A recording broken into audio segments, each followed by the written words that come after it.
Háblame de la Cuna de Campeones como escuela. ¿Qué tipo de escuela es?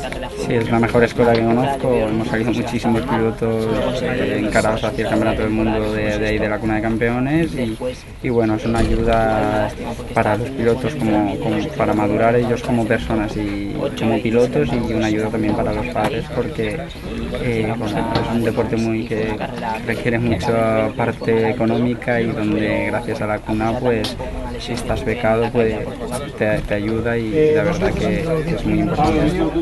Habéis salido pilotos con muchísimo nivel de la Cuna, ¿no?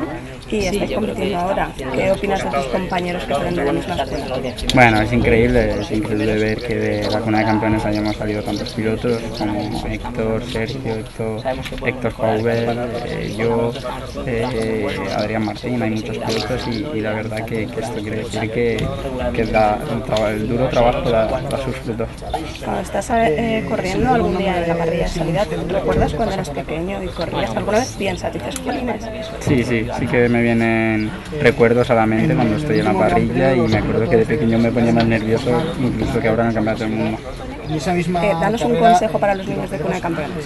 Bueno, un grandísimo consejo que daría yo es que cuando luchen por sus sueños, que trabajen día a día para conseguir sus objetivos y que cuando haya momentos duros que intenten que se automotiven y que trabajen más duro porque cuando menos lo esperen pueden llegar mejores resultados y si los sueños están presentes pues pueden llegar.